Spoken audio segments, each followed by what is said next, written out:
Hello everyone, welcome to Studify. आज के इस वीडियो सेशन में हम स्टार्ट कर रहे हैं लूपिंग स्टेटमेंट्स को। और लूपिंग स्टेटमेंट्स में भी हम पढ़ेंगे for loop, do while loop and while loop. तो आज का जो वीडियो सेशन है उसमें हम डिस्कस करेंगे फॉर लूप को। तो फर्स्ट ऑफ ऑल हम स्टार्ट करते हैं विद सिंटैक्स।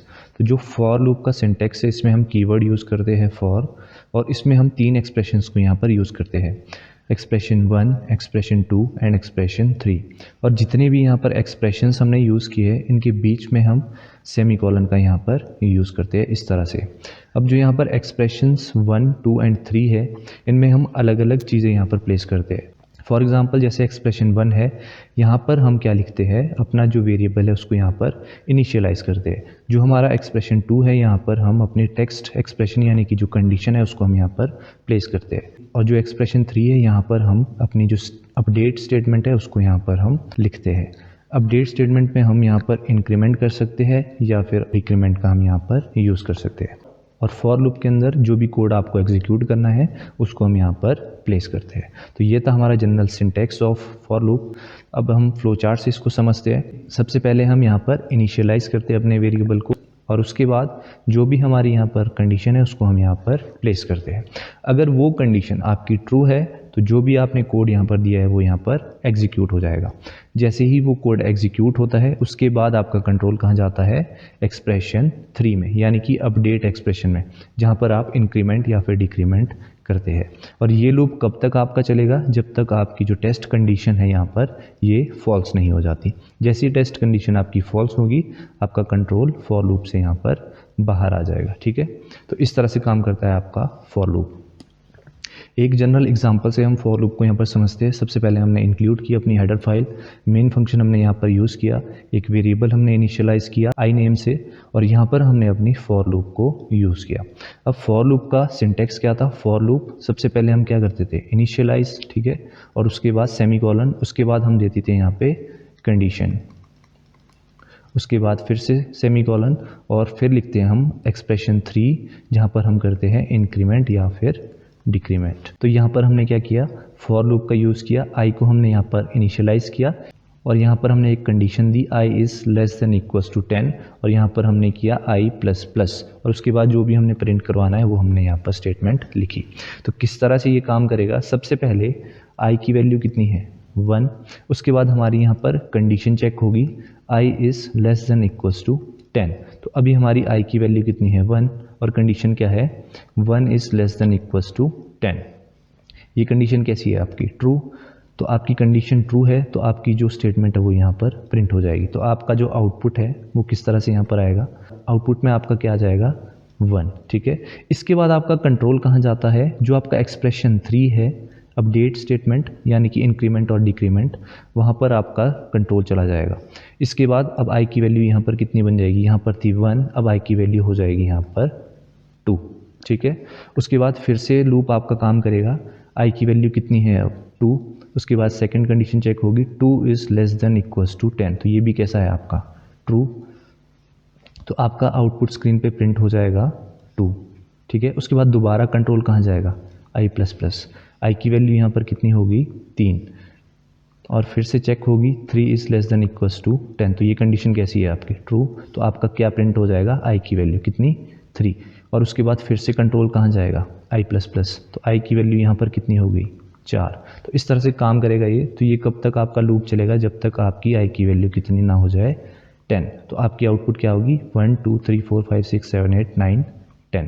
तो इस तरह से आपका काम करता है फॉर लूप। सबसे पहले आप इनिशियलाइज़ करते हैं, फिर कंडीशन देते हैं, अगर कंडीशन ट्रू है तो आपका यहाँ पर प्रिंट हो जाता है। उसके बाद प्रिंट होने के बाद जो आपका एक्सप्रेशन 3 है, इंक्रीमेंट या डिक्रीमेंट, ये यहाँ पर एग्जीक्यूट होता है। सेकंड एग्जांपल में हम क्या देखेंगे कि कोई भी हम यहाँ पर नंबर लेंगे उसका हम यहाँ पर एक टेबल प्रिंट करेंगे। तो सबसे पहले हमने अपनी हेडर फाइल को इंक्लूड किया, मेन फंक्शन यूज़ किया, 2 वेरिएबल यहाँ पर हमने यूज़ किए, एक आई और एक नंबर। ठीक है, 2 वेरिएबल हमने यहाँ पर यूज़ किए। उसके बाद हमने यहाँ पर इनपुट लिया, उसके बाद हमने यहाँ पर फॉर लूप यूज़ किया। फॉर लूप में हम क्या कर रहे हैं, सबसे पहले इनिशियलाइज़ किया आई को, आई इक्वल्स टू 1, इनिशियलाइज़ किया आई इक्वल्स टू 1। उसके बाद कंडीशन में हम क्या दे रहे हैं, I is less than equals to 10। ये हमने यहाँ पर कंडीशन दी। उसके बाद हम क्या कर रहे हैं, इंक्रीमेंट। उसके बाद हमने प्रिंट एफ यहाँ पर स्टेटमेंट लिखी और प्रिंट एफ में हमने क्या प्रिंट करना है, नंबर मल्टीप्लाई बाय आई। तो ये लूप किस तरह से आपका काम करेगा इसको हम यहाँ पर देखेंगे। तो आपकी आउटपुट किस तरह से आएगी उसको हम समझते हैं। सबसे पहले आई की वैल्यू कितनी है, यहाँ पर आई की वैल्यू कितनी है 1 और हमने कंडीशन क्या दी, I is less than equals to 10, I is less than equals to 10। तो आई की वैल्यू 1 है तो ये कंडीशन कैसी है आपकी अभी, ट्रू। तो अगर ये कंडीशन ट्रू है तो प्रिंट कर दे क्या, ये चीज़, और प्रिंट क्या करेगा, जो हमने नंबर लिया है उसको मल्टीप्लाई कर देगा आई से। तो लेट अस सपोज हमने यहाँ पर इनपुट लिया नंबर 2, ठीक है, हमने नंबर लिया 2, तो यहाँ पर क्या प्रिंट करेगा, तो यहाँ पर प्रिंट हो जाएगा 2 इंटू आई की वैल्यू कितनी है यहाँ पर 1, तो इसकी आउटपुट कितनी आई 2। इसके बाद आई की वैल्यू यहाँ पर क्या हो जाएगी, इंक्रीमेंट। तो आई की वैल्यू अब कितनी बन गई यहाँ पर 2। कंडीशन क्या है, I is less than equals to 10, तो आई की वैल्यू अभी कितनी है यहाँ पर 2। तो ये कंडीशन कैसी है आपकी, ट्रू। जैसे ही ये कंडीशन ट्रू है तो प्रिंट कर देगी नंबर मल्टीप्लाई बाय 2। नंबर कितना है आपका 2 और आई की वैल्यू कितनी है यहाँ पर 2, तो कितना हो जाएगा 4। उसके बाद आपका दोबारा से आई इंक्रीमेंट होके कितना हो जाएगा यहाँ पर, आई इक्वल्स टू 3 और कंडीशन चेक होगी I is less than equals to 10, तो ये कंडीशन भी कैसी है, ट्रू। तो यहाँ पर आपका प्रिंट हो जाएगा नंबर मल्टीप्लाई बाय आई। तो नंबर कितना है 2 और आई की वैल्यू अभी कितनी है 3, तो ये हो जाएगा आपका 6।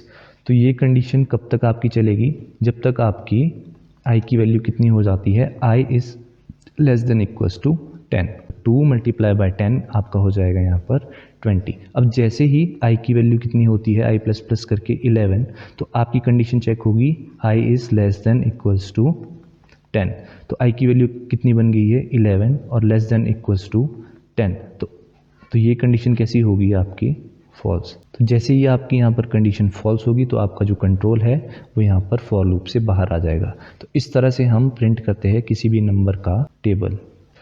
तो इसके बाद हम देखेंगे प्रॉपर्टीज़ ऑफ एक्सप्रेशन। जैसे हमने फॉर लूप का क्या सिंटेक्स देखा था, for expression 1, expression 2, semicolon expression 3, ये हमारा जनरल सिंटेक्स था फॉर लूप। अब जो हम यहाँ पर एक्सप्रेशंस यूज़ करते हैं इनकी कुछ एक प्रॉपर्टीज़ है कि जैसे एक्सप्रेशन 1 में हम इनिशियलाइज करते हैं तो उसकी कुछ एक प्रॉपर्टीज़ है, वो हम यहाँ पर अब देखने वाले हैं। तो पहले हम डिस्कस करेंगे फॉर एक्सप्रेशन 1 ओनली, जहाँ पर हम इनिशियलाइज करते थे, तो उनकी क्या क्या प्रॉपर्टीज़ है उनको हम देखते हैं। तो फर्स्ट प्रॉपर्टी है we can initialise more than 1 variable in expression 1। जो हमारा एक्सप्रेशन 1 है यहाँ पर हम इनिशियलाइज करते हैं तो हम एक से ज़्यादा वेरिएबल को यहाँ पर इनिशियलाइज कर सकते हैं। फॉर एग्जांपल एक प्रोग्राम से देखते हैं, हमने यहाँ पर हेडर फाइल इंक्लूड की, मेन फंक्शन यूज़ किया, हमने 3 वेरिएबल यहाँ पर डिक्लेयर किए A, B एंड C। उसके बाद हमने फॉर लूप का यूज़ किया। अब यहाँ पर आप नोटिस करो, यहाँ पर हमने कितने वेरिएबल्स को इनिशियलाइज़ किया है, एक A को इनिशियलाइज़ किया है, B को किया है और C को किया है। उसके बाद हमने सेमीकोलन यूज़ किया, उसके बाद यहाँ पर कंडीशन हमने दी और यहाँ पर क्या है आपका इंक्रीमेंट और डिक्रीमेंट, ठीक है। तो 3 वेरिएबल्स को हमने यहाँ पर इनिशियलाइज़ किया। तो फर्स्ट प्रॉपर्टी सेज कि we can initialise more than 1 variable. अगर हम एक से ज़्यादा वेरिएबल को भी यहाँ पर इनिशियलाइज करते हैं तो आपका जो प्रोग्राम है वो स्मूथली यहाँ पर एग्जीक्यूट करेगा। तो अब हमें यहाँ पर आउटपुट चेक करनी है कि इस प्रोग्राम की आउटपुट क्या होगी। अब यहाँ पर क्या है, ए की वैल्यू कितनी है 0, बी की 12 एंड सी की कितनी है 23। और आपकी टेस्ट कंडीशन कितनी है, टेस्ट कंडीशन है आपकी ए इज़ लेस देन 2, ये आपकी कंडीशन है। अब ए की वैल्यू कितनी है 0, ए की वैल्यू 0 है तो फर्स्ट आपकी चेक होगी कंडीशन, तो 0 इज़ लेस देन 2, तो ये कंडीशन कैसी है आपकी ट्रू। जैसे ये ट्रू है तो आप प्रिंट कर दे a प्लस बी प्लस सी।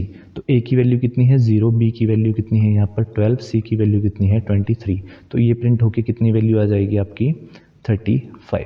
जैसे ये प्रिंट हुई इसके बाद आपका कंट्रोल जाएगा इंक्रीमेंट और डिक्रीमेंट। तो a की वैल्यू यहाँ पर इंक्रीमेंट होगी कितनी हो जाएगी, a प्लस प्लस है तो a की वैल्यू बन गई 1।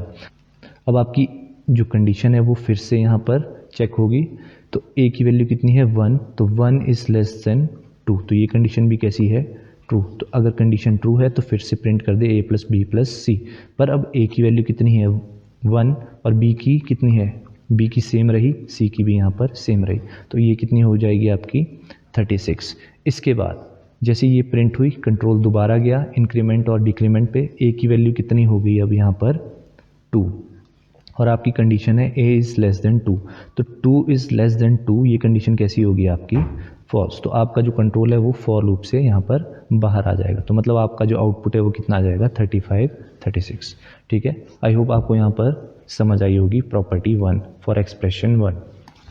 सेकेंड प्रॉपर्टी है फॉर एक्सप्रेशन 1 कि एक्सप्रेशन 1 इज़ ऑप्शनल। जैसे हम यहाँ पर इनिशियलाइज करते थे तो हमने यहाँ पर आप देखेंगे कि कुछ भी यहाँ पर अभी प्लेस नहीं किया है, तो मतलब जो हम इनिशियलाइज करते हैं वो यहाँ पर ऑप्शनल होता है। ऑप्शनल का मतलब है कि हम फॉर लूप से पहले भी इसको इनिशियलाइज यहाँ पर कर सकते हैं। तो आई की वैल्यू यहाँ पर हमने इनिशियलाइज की कितनी है? आई इक्वल्स टू 1। ठीक है, तो अगर हम यहाँ पर अब नहीं भी लिखे तो भी हमारा जो प्रोग्राम है वो यहाँ पर रन कर लेगा। तो इसकी जो आउटपुट है वो कितनी होगी? फर्स्ट है आई की वैल्यू 1 और कंडीशन चेक हुई आई इज़ लेस देन 5, मतलब I is less than 1 is less than 5। तो ये कंडीशन कैसी है आपकी? ट्रू। तो ये प्रिंट हो जाएगा आई, आपका क्या प्रिंट होगा? 1। उसके बाद कंट्रोल जाएगा आई प्लस प्लस, तो आई की वैल्यू कितनी होगी अब? 2। तो ये कहाँ तक चलेगा आपका? जब तक आपकी वैल्यू आई इक्वल्स टू 5 ना हो जाए। ठीक है, जब आई इक्वल्स टू 5 होगा आपकी जो कंडीशन है वो फॉल्स हो जाएगी। तो इसकी आउटपुट आ जाएगी 1, 2, 3 एंड 4। अब हम देखेंगे प्रॉपर्टी फॉर एक्सप्रेशन 2। अभी हमने एक्सप्रेशन 1 की प्रॉपर्टीज़ देखी जहाँ पर हम इनिशियलाइज करते थे। अब हम एक्सप्रेशन 2 की प्रॉपर्टीज़ को यहाँ पर चेक करेंगे जहाँ पर हम प्लेस करते थे अपनी कंडीशंस। तो फर्स्ट प्रॉपर्टी है expression 2 can have more than 1 condition, कि एक से ज़्यादा कंडीशन हम यहाँ पर प्लेस कर सकते हैं। However the loop will iterate until the last condition becomes false. Other conditions will be treated as statements. तो इस चीज़ का क्या मतलब है? जैसे हमने प्रोग्राम से इसको समझते हैं, हमने हेडर फाइल इंक्लूड की, मेन फंक्शन यूज़ किया, 2 वेरिएबल हमने डिक्लेयर किए, उसके बाद यहाँ पर फॉर लूप यूज़ की। तो फॉर लूप में सबसे पहले हमने यहाँ पर इनिशियलाइज किया आई को और जे को। हमने इनिशियलाइज किया I equals to 1, J equals to 1। उसके बाद हम प्लेस करते हैं कंडीशन। तो हम प्रॉपर्टीज़ भी अभी कंडीशन की ही चेक कर रहे हैं, यानी कि एक्सप्रेशन 2 की। तो यहाँ पर कंडीशन क्या दी हमने? आई इज़ लेस देन 4, और एक और कंडीशन कॉमा करके दी है हमने, जे इज़ लेस देन 3। यहाँ पर आप देखिए इस चीज़ को, हमने यहाँ पर 2 कंडीशंस को प्लेस किया है। तो यही हमें समझना है कि हमारे पास अगर 2 कंडीशंस है तो कंपाइलर कौन सी कंडीशन को यहाँ पर यूज़ करता है। तो जो हमने लास्ट कंडीशन प्लेस की होती है उसी को ही कंसीडर करता है हमारा कंपाइलर। आपकी जो फर्स्ट कंडीशन है ये यहाँ पर एज अ स्टेटमेंट यहाँ पर मानी जाती है। जो कंडीशन चेक होगी वो हमारी जो सेकंड हमने यहाँ पर कंडीशन दी है सिर्फ यही चेक होगी। ये जो प्रोग्राम है इसकी यहाँ पर आउटपुट हम देखते हैं, क्या आउटपुट इसकी रहेगी। जैसे हमने इनिशियलाइज़ किया I equals to 1, J equals to 1। अब हमारी जो कंडीशन है वो सिर्फ जे इज़ लेस देन 3 यही यहाँ पर चेक होगी। ये कंडीशन आपकी कैसी है? 1 इज़ लेस देन 3, क्योंकि जे की वैल्यू कितनी है? 1। तो जे इक्वल्स टू 1 है तो 1 इज़ लेस देन 3, ये कंडीशन कैसी है आपकी? अभी ट्रू। अगर ट्रू है तो प्रिंट कर दे आई एंड जे। आई की वैल्यू कितनी है? 1, जे की वैल्यू कितनी है? 1। अब इसके बाद आपके इंक्रीमेंट होंगे I plus plus and J plus plus. तो आई की वैल्यू कितनी बन गई? 2, जे की वैल्यू भी कितनी बन गई? 2। और कंडीशन क्या है हमारी? जे इज़ लेस देन 3। अब हम आई इज़ लेस देन 4 को यहाँ पर चेक नहीं करेंगे, क्योंकि जो लास्ट कंडीशन है जे इज़ लेस देन 3 इसी को ही यहाँ पर कंडीशन माना जाता है। तो यहाँ पर कंडीशन चेक हुई 2 इज़ लेस देन 3, ये कंडीशन कैसी है? ट्रू। तो प्रिंट कर दे आई एंड जे। आई की वैल्यू कितनी थी? 2, जे की वैल्यू भी कितनी थी? 2। इसके बाद फिर से इंक्रीमेंट होगा आपका आई एंड जे। अब हमारे पास कितनी बन गई? आई की वैल्यू बन गई 3, जे की वैल्यू भी बन गई 3। ठीक है, अब यहाँ पर कंडीशन चेक होगी जे इज़ लेस देन 3, तो जे की वैल्यू कितनी है? 3। 3 इज़ लेस देन 3, तो ये कंडीशन कैसी होगी? फॉल्स। तो आपका कंट्रोल कहाँ आ जाएगा? फॉर लूप से बाहर। तो आपकी आउटपुट कितनी आई? 1, 1 एंड 2, 2। आई होप आपको जो एक्सप्रेशन 2 की फर्स्ट प्रॉपर्टी हुई यहाँ पर समझ आ गई होगी। सेकेंड प्रॉपर्टी है कि एक्सप्रेशन 2 इज़ ऑप्शनल, कि अगर आप चाहे तो आप जो कंडीशन है उसको ऑप्शनल यहाँ पर रख सकते हैं।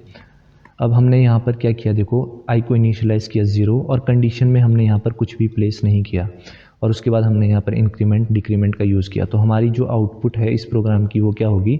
जब कोई भी कंडीशन यहाँ पर आपने प्लेस नहीं की है तो जैसे ही आई की वैल्यू 0 इनिशियलाइज़ हुई आपकी कंडीशन चेक होती है। उसके बाद कंडीशन हमने यहाँ पर प्लेस की नहीं है, तो जो कंडीशन है आपके पास जब नहीं है तो आपकी जो लूप है वो कैसी हो जाएगी? यहाँ पर infinite loop.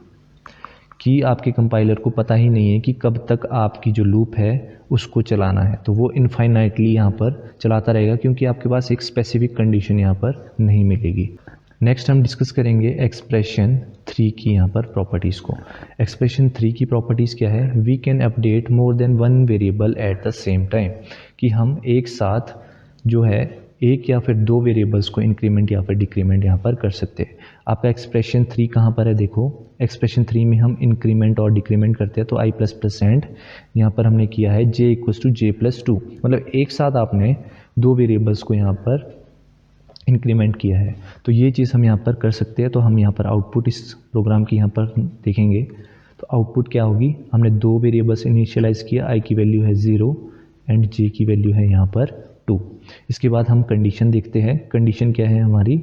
i is less than 5, ठीक है। उसके बाद हम कर रहे हैं i plus plus and j equals to j plus 2। तो कंडीशन, पहली कंडीशन चेक होगी 0 इज़ लेस देन 5, तो ये कंडीशन कैसी है आपकी? ट्रू। तो जैसे ट्रू है तो आपका प्रिंट हो जाएगा i एंड j। i की वैल्यू कितनी है? 0 और j की वैल्यू कितनी है? 2। तो आउटपुट कितनी होगी? पहली 0 एंड 2। इसके बाद प्रिंट करने के बाद आपका कंट्रोल जाएगा इंक्रीमेंट एंड डिक्रीमेंट पर। तो i की वैल्यू अब कितनी हो जाएगी? यहाँ पर अपडेट होकर i की वैल्यू अब यहाँ पर बनेगी, देखो 1, और j की वैल्यू कितनी हो जाएगी? पहले 2 थी और यहाँ पर कितने कर रहे हैं हम? 2 प्लस 2, ठीक है। तो j की वैल्यू बन गई यहाँ पर 4। तो जैसे ही हमारा इंक्रीमेंट हुआ उसके बाद फिर से यहाँ पर चेक होती है आपकी कंडीशन। तो i की वैल्यू कितनी है? 1 इज़ लेस देन 5, कंडीशन कैसी है? ट्रू। तो जैसे ही कंडीशन आपकी ट्रू है तो प्रिंट हो जाएगा आपका 1 एंड 4।